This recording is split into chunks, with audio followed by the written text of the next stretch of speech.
Mayın 17-dən 22-sinədək Bakı böyük bir beynəlxalq tədbirə ev sahibliyi edəcək. Tədbirin keçiriləcəyi müddət ərzində paytaxtda bəzi təhsil müəssisələri distant formada fəaliyyət göstərəcək. Bununla bağlı Elm və Təhsil naziri Emin Əmrullayev əmr imzalayıb. Əmrə əsasən Bakı şəhərində yerləşən peşə, orta ixtisas və ali təhsil müəssisələrində də tədrisin mayın 18-dən 22-sinədək distant formada təşkili qeyd olunub. Elm və Təhsil Nazirliyinin əmrinə uyğun olaraq 18-22 may tarixlərində paytaxtın Yasamal, Səbail, Nəsimi, Binəqədi, Xətai və Xəzər, həmçinin Nərmanov rayonlarında ümumtəhsil müəssisələrində distant tədris Teams platforması üzərindən həyata keçiriləcəkdir.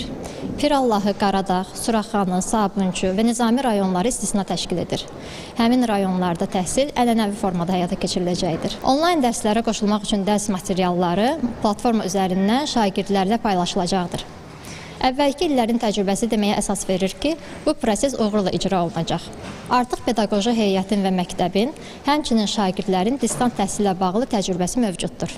Azərbaycan əvvəlki beynəlxalq tədbirlərdən də belə bir təcrübəni əldə edib. Ümumiyyətlə, distant təhsil anlayışı ölkəmizdə COVID-19 pandemiyası dövründən mövcuddur. Təhsil eksperti İlqar Orcovun sözlərinə görə, beynəlxalq tədbirlər zamanı dərslərin onlayn formatda keçirilməsi uğurlu addımdır. Bakı şəhərindəki bəzi təhsil müəssisələrinin distant formata keçməsi ölkənin rəqəmsal təhsil infrastrukturunun çevikliyini və beynəlxalq tədbirlərə adaptasiya potensialını nümayiş etdirir və Azərbaycan təhsil sistemi üçün distant təhsil artıq yeni bir sınaq deyil. COP29 və Formula 1 təcrübəsi də nəzərə salmaq olar. Ölkəmiz qeyd etdiyim beynəlxalq tədbirlər zamanı daha hazırlıqlı idi. Bu dövrdə təhsil proqramlarından geri qalmamaq və şəhər infrastrukturunun yükünü azaltmaq hədəflərinə tam nail olundu. Hesab edirəm ki, onlayn təhsilə keçidin bütövlükdə təhsil alanlara müsbət təsiri ondan ibarətdir ki, proses təhsil proqramının kəsilmədən plan üzrə icrasını təmin edir. Yəni təhsilin davamlılığı burada təmin olunur və eyni zamanda texnoloji bazası burada biz Elm və Təhsil Nazirliyinin rəqəmsal resurslarını təbii ki, nəzərdə tuturuq. Dərslərin keyfiyyət etkisi olmadan başa çatdırılmasına imkan verir.